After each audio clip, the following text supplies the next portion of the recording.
Glórias a Deus, estamos mais uma vez reunidos para louvar, adorar e bendizer o santo nome do Senhor.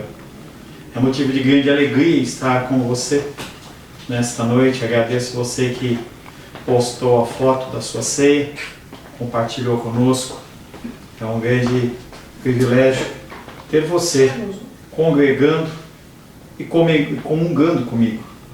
Hoje é dia de Santa Ceia do Senhor. É um tempo especial em que nós podemos nos unir, não só como igreja, mas também como corpo, ao cabeça que é Cristo. A Santa Ceia tem este mistério, o mistério da união do corpo com a cabeça. Nós não entendemos como Cristo morrendo a cada culto, mas lembramos que isto é um memorial, uma ordenança de Deus para as nossas vidas. Tem uma palavra de Deus para você, uma palavra para vir gerar mudança e transformação. Orava hoje ao Senhor, sempre oro, estava orando para que a palavra ela possa realmente ter uma aplicação real na sua vida. Às vezes a gente vê as pessoas indo para as igrejas e não tendo nenhum tipo de mudança ou transformação. Isso é uma tristeza dentro do ministério pastoral, quando você não vê eficácia naquilo que se fala. Mas eu tenho visto na vida de vocês mudança.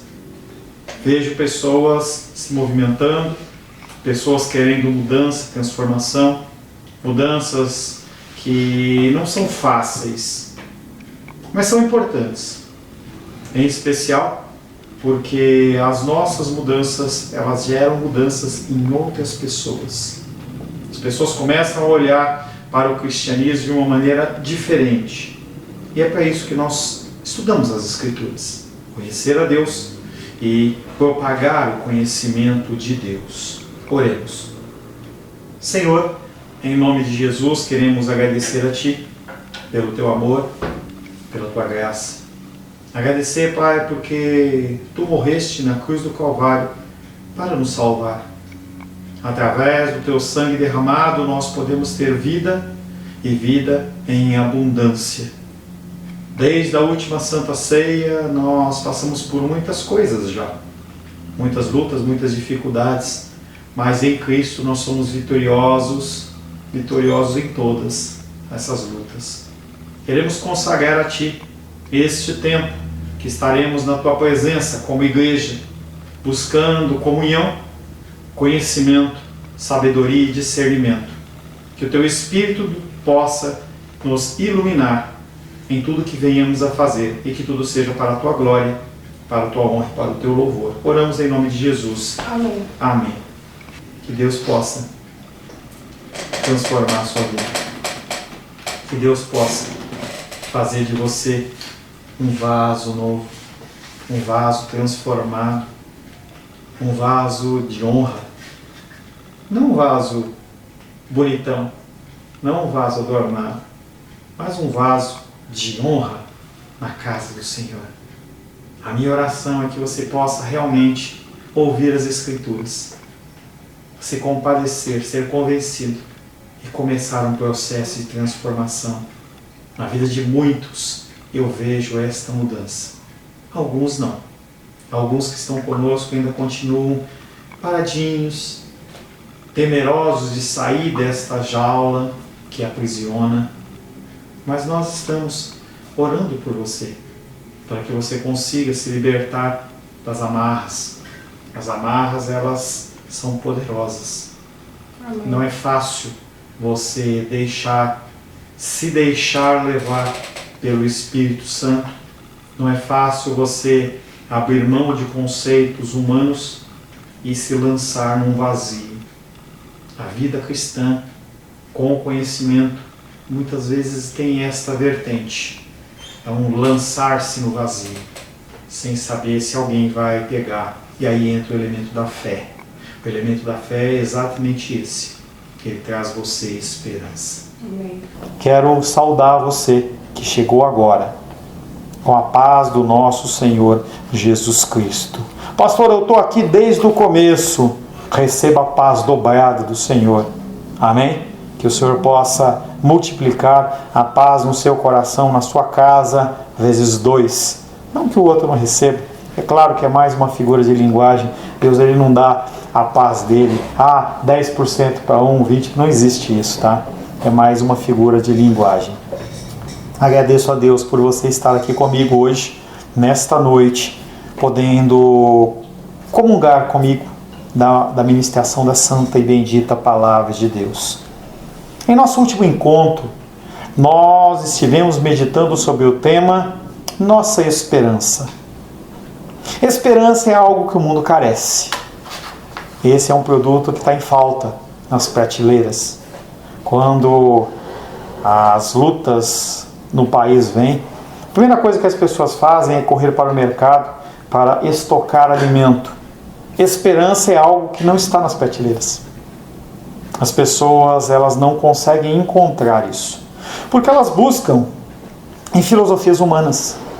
Busca-se esperança numa estabilidade financeira, e não há nenhum problema nisso.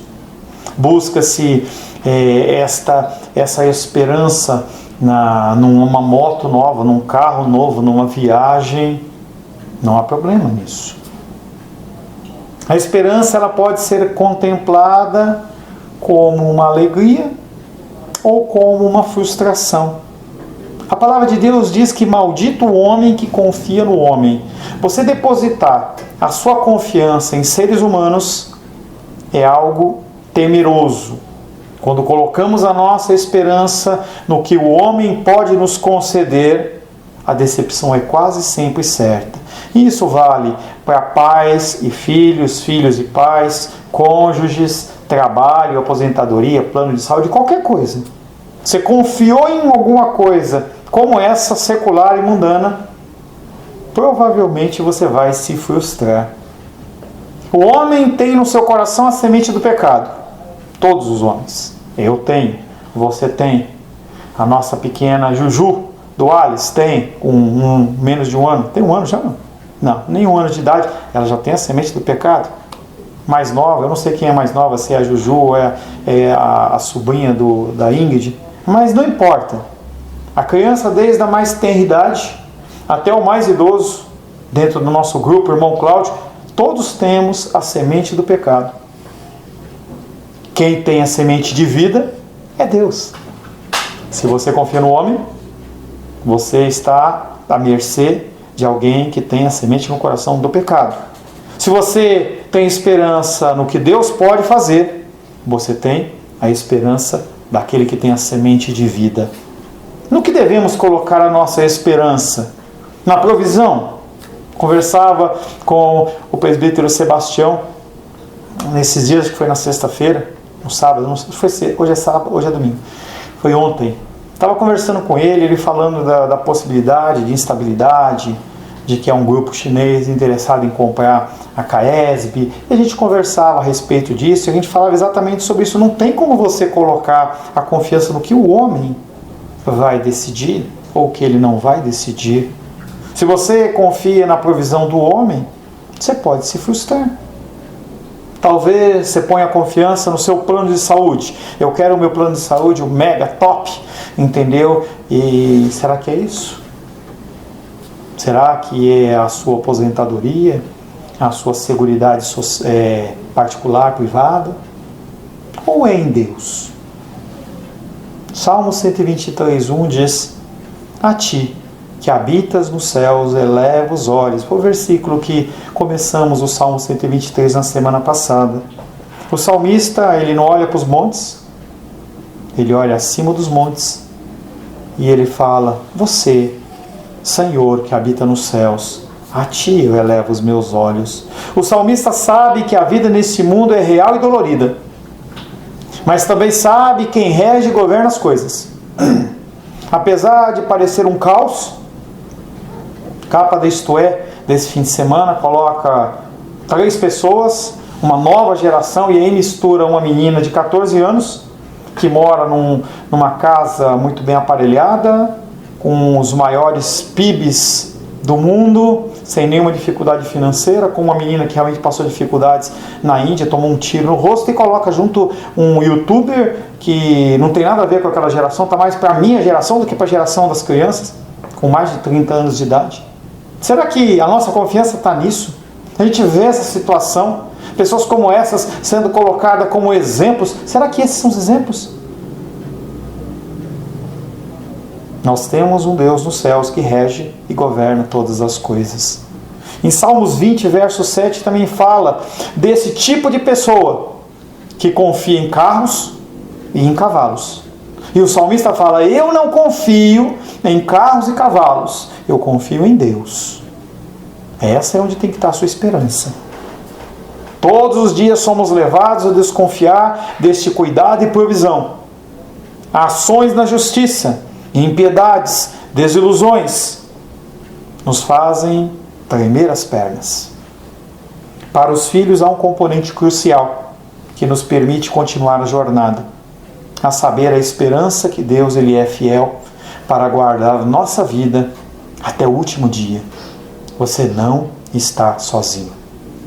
2 Coríntios capítulo 4, verso 8 e 9 diz: em tudo somos atribulados, porém não angustiados, perplexos, porém não desanimados, perseguidos, porém não desamparados, abatidos, porém não destruídos.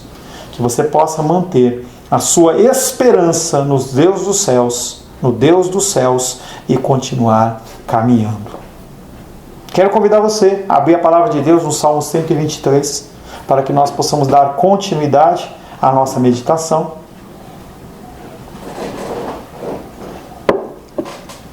Salmo 123 é composto de 4 versículos. Nós já meditamos em 2 na semana passada e hoje nós meditaremos nos outros 2. A palavra de hoje tem como título a continuidade na semana passada. Semana passada, nossa esperança. Esperança no quê? Que Deus nos vai prover as nossas necessidades. Qual que é o título de hoje? A nossa necessidade. Não é o filé mignon diário, não é a viagem para o exterior, mas é a sua necessidade. Salmo 123, assim diz a palavra de Deus. A ti que habitas nos céus, eleva os olhos, como os olhos dos servos estão fitos nas mãos dos seus senhores, e os olhos da serva na mão da sua senhora, assim os nossos olhos estão fitos no Senhor nosso Deus, até que se compadeça de nós. Verso 3. Tem misericórdia de nós, Senhor. Tem misericórdia, pois estamos sobremordo, fartos e desprezo. A nossa alma está saturada do escárnio dos que estão à sua vontade e do desprezo dos soberbos. Palavra do Senhor.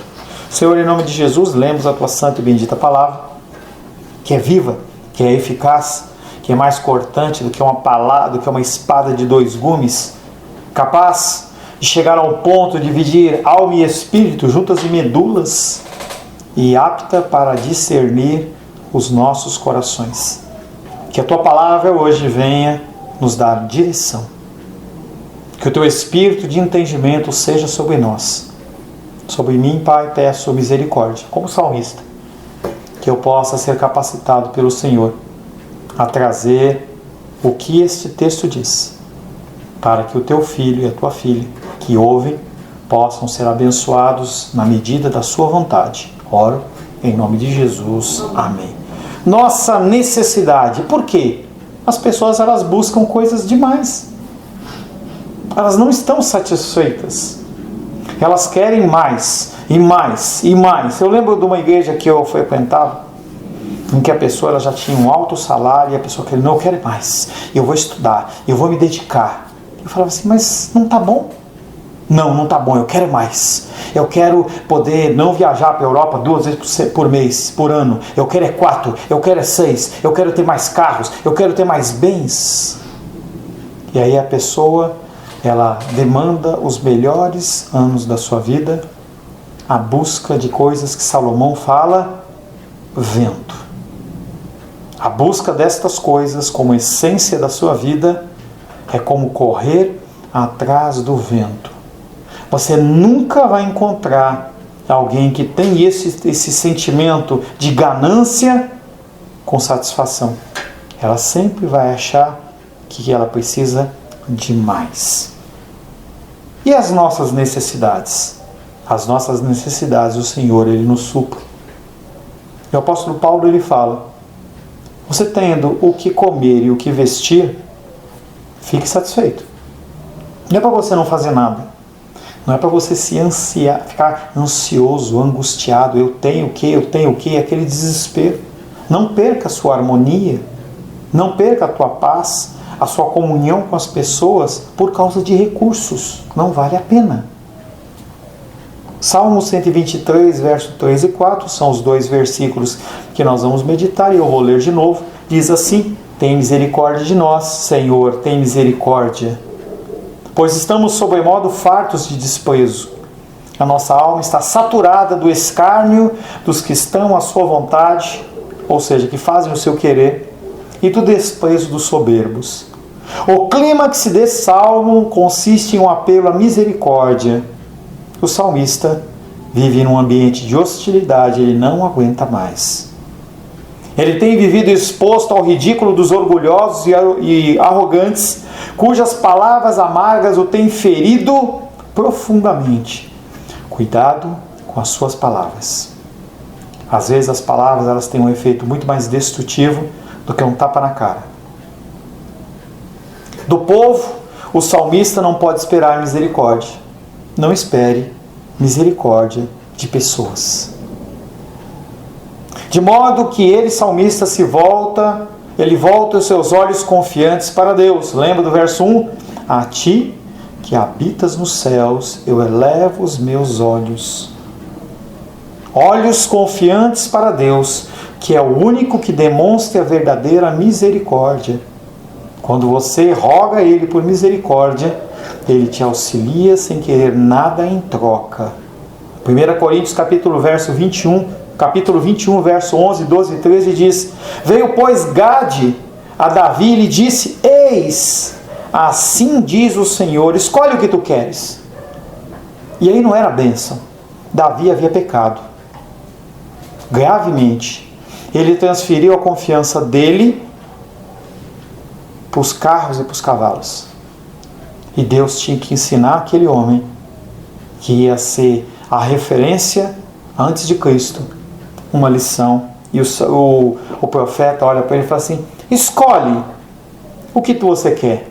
3 anos de fome, 3 meses você seja consumido diante dos teus adversários e a espada dos teus inimigos te alcance. 3 anos, 3 meses, ou 3 dias, a espada do Senhor, isto é, a peste na terra, e o anjo do Senhor causem destruição em todos os territórios de Israel. Vê, pois, agora o que resposta hei de dar ao que me enviou. 3 anos, 3 meses ou 3 dias. Davi não fez essa conta em número de tempo. Tanto que a resposta dele não foi depois de 1 dia, depois de 2 dias, não, foi imediata. E ele responde ao profeta: então disse Davi a Gade: eu estou em grande angústia. Eu sei que eu pequei. Eu sei que eu pequei e há uma consequência. Caia eu, pois, nas mãos do Senhor, porque são muitíssimas as suas misericórdias, mas nas mãos dos homens não caia eu. Davi, eu falo assim: eu sei que Deus, ele quiser, ele acaba comigo. O anjo do Senhor, ele vem e acaba com tudo. Mas ele é misericordioso. E o homem? O homem não. O ser humano, ele não quer saber. Ele quer ser satisfeito nas suas vontades. De sua profunda tristeza, vem esse grito de socorro: misericórdia, Senhor, tem misericórdia. O salmista com isso prossegue e confirma o que já tinha falado anteriormente. Ele havia dito que os piedosos, encontrando-se totalmente de espírito quebrantado e abatido, voltavam atentamente os olhos para a mão do seu Senhor. Quando você entender que essa luta sua não é sua, que você realmente se quebrantar, se abater, parar de se debater e olhar para as mãos de Deus, Ele vai cuidar de você. Marta e Maria nos evangelhos. Jesus vem ter uma refeição lá. Muitas pessoas aparecem. Jesus era uma figura notória, popular. E Marta corre de um lado para outro, de um lado para outro. E Maria fala assim: o quê? Eu vou me atentar com as coisas deste mundo? Eu vou assentar aos pés do meu Senhor. Muitas pessoas olham e falam assim: Maria, que folgada. Não. Ela simplesmente escolheu o que era melhor. E Marta corre de um lado para o outro tentando resolver os problemas. Senhor, você não te importa que ela não faça nada? E ele fala: Marta, Marta, você escolheu a pior parte, ela escolheu a melhor. Como é que eu posso falar para ela se levantar e trabalhar, e buscar as coisas do mundo, buscar alimentação? Ele não falou, mas em outro texto ele fala: nem só de pão viverá o homem. Importa, é aquele momento, é aquele momento, aquele momento. Eu não sei se Marta, ela sentou para ouvir Jesus, ou se ela continuou no corre-corre dela. A palavra de Deus não nos explicita. Mas quando você estiver quebrantado e abatido, e você olhar nas mãos do Senhor, você pode ter certeza que Ele vai fazer algo. Não era para aquele povo, e não era para o salmista uma aflição qualquer. Mas agora ele acrescenta a seguinte máxima: eu me encontro farto, eu não aguento mais. Desse fato aprendemos que os perversos não somente atacavam os piedosos de forma demasiadamente violenta, mas também inquietavam a mente deles, de modo que com sua zombaria os perversos massacravam os filhos de Deus. E talvez seja isso que você esteja passando. Massacre. As pessoas, a sociedade, a situação massacrando você. Eu pessoalmente tenho me sentido nesses últimos tempos desse jeito, sendo moído, massacrado. Mas a gente tem que sempre entender que quem está controlando todas as coisas é Deus. Não caia para essa vertente de que é o diabo, porque se você for para isso aí, você se perde. Deus está no controle. Mas como que Deus pode permitir que eu tenha esse revés, que eu perca isso, aconteça aquilo? Ele faz tudo segundo o seu propósito, para que se cumpra a vontade dele, para que você seja melhor. Será que você seria o que você é se você não passasse pelo que você já passou? E pelo que você vai passar? O bom é que a gente não consegue ver o futuro. Imagina se você conseguisse ver o futuro, as lutas que você vai ter. Talvez você fizesse que nem um avestruz, colocasse a cabeça na terra. Mas Deus, Ele vai revelando e vai dando força para que você continue caminhando. A repetição da oração, tem misericórdia, é um sinal de desejo intenso e indica que os piedosos estavam reduzidos ao grau máximo de humilhação. Êxodo capítulo 1, verso 8 e 10 diz: entremente se levantou o novo rei sobre o Egito, que não conhecera José. Ele disse ao seu povo: eis que o povo dos filhos de Israel é mais numeroso e mais forte do que nós. Eia, usamos de astúcia para com ele, para que não se multiplique, e seja o caso que, vindo guerra, ele se ajunte com os nossos inimigos, peleje contra nós e saia da terra. Aquele povo que foi, no tempo de José, para lá como um povo bendito e salvo e livre, se torna como um povo escravo. Açoites. E o clamor, ele sobe aos céus. E Deus manda Moisés. O salmista diz que os homens ricos e soberbos tratavam a igreja com insolente triunfo, pois comumente sucede que aqueles que são elevados no mundo veem com desprezo o povo de Deus. As pessoas que elas buscam os bens, elas olham para as pessoas da igreja e falam: bando de trouxa.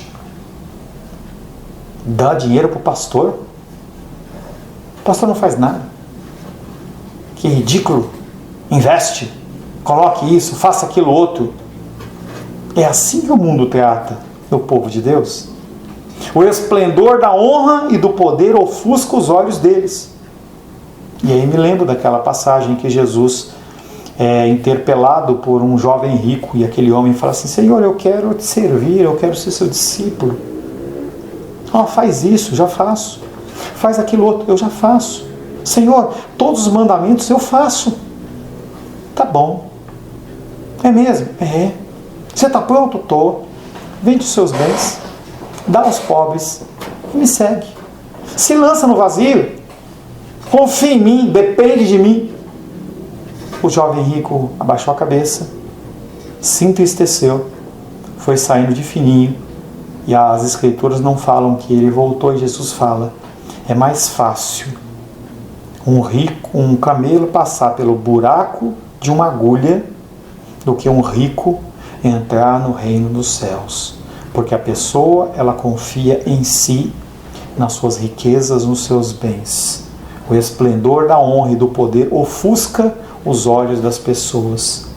Por isso, não se importam com o reino espiritual de Deus. E a matemática é: como que você, que é filho de Deus, passa essa luta e eu sem Deus eu estou bem? Eu quero ficar na minha.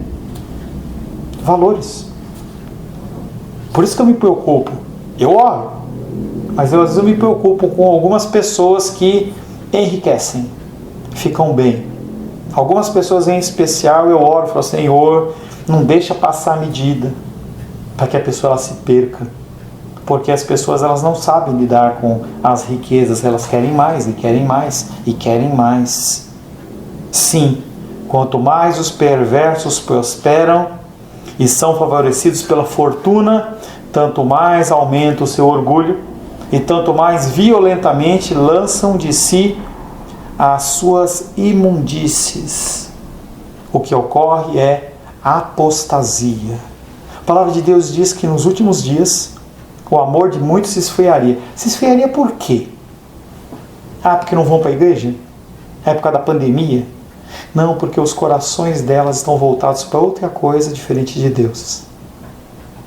Elas estão transferindo o tesouro do seu coração, não para Deus, mas para a prosperidade, para a riqueza, para o poder, para a notoriedade. Cuidado com essas coisas. Elas vêm sorrateiras e vão te envolvendo como uma sucuri. Quando você vê, não há mais como você sair. Ao observar os tempos passados, vemos como a igreja de Deus era coberta de opróbrios e apontada com o dedo do escárnio. Por isso não devemos nos sentir desanimados se o mundo despreza, nem admitir que a nossa fé seja abalada pelos perversos quando nos assaltam, nos difamam com a sua linguagem insultante. Sempre foi assim. Era nos tempos de Abraão, Isaac, Jacó, Moisés, Noé, Isaías, Elias, Eliseu, Jeremias, Ezequiel, Esdras, Neemias, João Batista, os 12 discípulos, Jesus Cristo, Paulo, João. Sempre foi assim. Por que você acha que é diferente com você? Você pode até querer que seja diferente com você, mas não é. A situação é: ou você vive no mundo ou fora dele. Devemos ter sempre em mente o que está aqui registrado nesse salmo: o coração não apenas de um só homem ou de poucos, mas de toda a igreja estava saturado dessa perseguição e dessa violência. E cada vez que você se aprofunda no conhecimento de Deus, mais você sofre. Ô pastor, então eu vou parar. Para. Se permita ser envolvido por essa lama. Pare, porque é isso que vai acontecer. Para muitos eu falo isso. Você quer seguir esse caminho? Siga. Quando você precisar lá na frente, que o teu vaso estiver todo quebrado, esfacelado, a gente vai voltar e te ajudar de novo. Mas vai doer. Cada vez que você começa de novo, dói. Aqui o salmista está falando que não era uma pessoa. Era o corpo de Cristo que sofre. É o corpo de Cristo das pessoas que estão na Batista, na Presbiteriana, na Assembleia, na Metodista, em denominações independentes, no Brasil, na Alemanha, no Japão, na Índia, na África, na Lua, se tiver algum cristão lá em alguma estação da base. Todos eles estão nessa condição de opressão. Abacuque capítulo 1, versos 2 e 3 diz: até quando, Senhor? Clamarei eu e tu não me escutarás? Gritar-te-ei violência e não salvarás? Porque me mostras a iniquidade e me fazes ver a opressão? Pois a destruição e a violência estão diante de mim, há contendas e o litígio se suscita. Sim, Abacuque, é o que sempre aconteceu e vai continuar acontecendo. Você tem os seus olhos abertos para ver esse tipo de coisa. O que você vai fazer com isso? Não sei. Devemos lembrar também que os arrogantes e orgulhosos existentes no mundo estão aqui representados como que em oposição à igreja, de modo que ela é considerada como nada melhor do que lixo e escória de todos. Em 1 Coríntios 4:3 está falando, o mundo considera a gente como escória. Escória é quando você pega um metal como ouro, prata, e você vai aquecendo até ele ficar líquido. E conforme você vai aumentando a temperatura, aquelas impurezas elas sobem. Um exemplo mais fácil para você é o leite. Você vai na fazenda, pega um leite que acabou de sair da vaquinha lá, coloca num potinho lá, esquenta. O que vai acontecer é que a nata sobe, fica aquela nata espessa. E eu não gosto de nata, tem gente que gosta. Mas para o mundo, aquilo ali, tira, não me interessa. Quando esta mesma coisa nos acontece no presente, deixemos que os perversos se envaideçam com seu orgulho. Deixa eles. Se eles pedirem ajuda, ajude. Eles querem viver na sua vida, deixa viver. É aquele princípio que eu coloco dentro do discipulado. Você quer discipulado? Eu tenho todo o tempo para investir em você. Agora, você não quer? Não me faça perder meu tempo. Mais de uma vez já dispensei pessoas discipuladas por causa disso. A pessoa começa com aquele fogo, daqui a pouco não tem tempo, não quer. Paciência. Hoje nós temos igrejas e igrejas. Coaching, prosperidade, vida na igreja, longe da palavra. Como era a conversão antigamente? Se você voltar a 10, 20, 30, fora do meu tempo, mas 10, 20, 30, 40 anos atrás, 50 anos atrás. Senta para as pessoas e pergunta. Senta com a Naldinha e pergunta. É uma pessoa que tem uma idade mais avançada, 50 anos, ela não gosta que fala também, mas que nasceu dentro do lar cristão. Pergunta para ela. A pessoa ela entra na igreja, ela começa a ouvir a palavra, ela começa a ser transformada, muda inclusive seu jeito de falar, de se vestir. Os seus filhos começam a mudar, as pessoas que estão à sua volta começam a mudar, não consegue mais ir na mesa, no bar, encher a cara. As pessoas começam a tratá-lo como se fosse um leproso. E a pessoa ela vai crescendo, passa pelo batismo e começa a pregar o evangelho, vai indo. E hoje? As igrejas elas vão para a igreja, as pessoas vão para a igreja buscando o quê? Um evangelho de prateleira em que me satisfaz, me convém, é aquilo que é agradável, não se pode falar de pecado é aberração. Esse é o tempo de hoje. Os cristãos verdadeiros, eles são olhados como pessoas doentes. Talvez você seja olhado pelas pessoas que você conhece como pessoas doentes. Eu lembro que no começo da nossa igreja, quando o Felipe ele veio chegando primeiro e ele começou a abraçar essa cultura reformada, as pessoas falavam para ele assim, é só você que sabe o que é certo? É só a sua igreja que está certa? Não, a gente procura fazer o que é certo, mas as pessoas não conseguem entender. Em meio à opressão, basta-nos saber que apesar de tudo isso que acontece, nós somos preciosos aos olhos de Deus. Ao usar o verbo fartar, enfaticamente repetido, o profeta tensionava expressar uma longa e contínua opressão que saturava o coração dos piedosos com fadiga e tristeza. Não é um incidente na sua vida, é uma vida de incidentes. Quão necessária é a lição ensinada nesse texto nos dias atuais. Não precisamos de uma discussão extensa para demonstrar isso. Nós vemos a igreja destituída de toda a proteção do mundo. E sob os pés dos seus inimigos que transbordam em riquezas. Você está passando lutas e as pessoas estão ricas. Eles se acham armados de poder terrível. Vemos os supostos sacerdotes das igrejas de hoje se erguendo ousadamente, derramando com todo o seu poder zombarias contra nós e contra o ministério divino. Cada vez vai piorar mais. Essas igrejas de coaching, igrejas que as pessoas falam o que você quer ouvir. Elas vão se propagar isso aí. É como um fogo no meio de uma palha. 2 alertas para você, antes de finalizarmos. Buscando no Evangelho, um exemplo característico do relatado no Salmo, eu encontrei a figura do publicano e do fariseu, lá em Lucas 18, de 9 a 14. 2 homens. Um publicano, que era ímpio, ele vai à presença de Deus. E o fariseu? O fariseu bate no peito e fala: eu faço jejum 3 vezes por semana, eu sou demais, eu faço, eu arrebento. E o publicano, ele bate no peito e fala: tem misericórdia de mim, Senhor, porque eu sou pecador. A satisfação que Jesus denuncia é a satisfação do orgulho pessoal. Eu fiz, eu consegui. Não é a satisfação de ter cumprido o dever, mas é uma satisfação de você achar que tem algum mérito nisso. O homem torna-se o centro da sua vida espiritual, apoia-se totalmente em seu conhecimento e cumprimento da lei, considera-se bom, e em seguida começa a desprezar os outros, os que não são observantes das mesmas coisas que eu acredito. E lhes faz sentir o seu desprezo. A espiritualidade das obras que descreve o Evangelho conduz a uma satisfação pessoal e desprezo dos demais. A minha igreja, ela é demais. Eu sou isso. A minha igreja é isso. Você não é? Fica de lado. Eu não te reconheço como irmão. Cuidado, que você não é o centro. Quem é centro é Jesus. Esse é o primeiro alerta. Segundo alerta, o Salmo utiliza como comparação o escravo diante do seu Senhor. É cristã uma espiritualidade de escravidão? Romanos 8,15 diz: não recebeste o espírito de escravidão, que outra vez vos leva ao temor, mas recebeste um espírito de filiação divina, que vos permite clamar Abba Pai.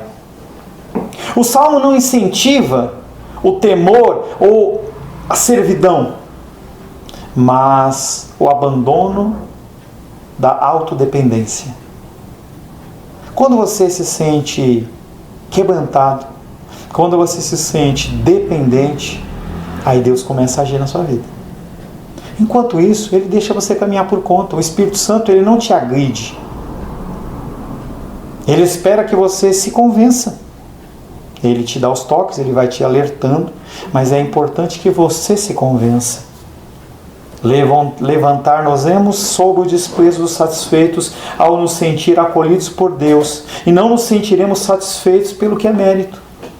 Quando você entender isso, você vai parar de se preocupar com as coisas que acontecem à sua volta, com a riqueza do próximo, e você vai começar a olhar para os braços de Deus. Para finalizarmos, o que é que nós temos que fazer? Quando você estiver envolto por trevas por todos os lados, quando você se sentir sendo massacrado, você vai ficar ansioso? Você vai ficar angustiado? Você vai ficar preocupado? A única saída que você tem é elevar seus olhos aos céus, olhar para as mãos de Deus e aguardar nele. Que a nossa vida, saturada de todos os tipos de ataques, torne conhecidas a Deus nossas súplicas por livramento, como a importunação dos famintos, como a corça anseia por águas. Importune o Senhor. Não saia da presença de Deus antes que Ele derrame misericórdia sobre a sua vida, ou que você tenha paz no seu coração. Que como o salmista e o publicano, possamos olhar aos céus e declarar, batendo no peito: tem misericórdia de mim, Deus, porque eu sou pecador. Oremos. Senhor, em nome de Jesus, queremos te agradecer por essa palavra. Palavra de mudança e transformação. Que Deus possa realmente gerar no seu coração a esperança da ação de Deus sobre as suas necessidades. Tenha planos, programe, mas se submeta à vontade de Deus. Senhor, em nome de Jesus, nos colocamos na Tua presença, pedindo a Ti que o Senhor nos abençoe e faça cada vez mais esta palavra uma realidade em nossas vidas. Oramos em nome de Jesus. Amém. Graças a Deus. Senhor Deus, louvamos a Ti por mais esse dia, por mais essa oportunidade de estarmos na Tua presença. Queremos clamar ao Senhor que o Senhor possa, Pai, nos abençoar nessa semana que se inicia, que o Senhor nos livre do mal, nos livre da enfermidade, da bala perdida, do homem sanguinário. Que o Senhor possa, Pai querido, nos abençoar com sabedoria, entendimento, gerar em nosso coração a meditação, a leitura da palavra, a oração, e que nós possamos ter uma semana bendita em nome de Jesus. Amém. Que o amor de Deus Pai, que a graça salvadora de Jesus Cristo e a consolação do Espírito Santo seja sobre a nossa vida hoje e sempre. Amém, amém. Deus abençoe sua vida. Fique com Deus. Boa noite, boa semana.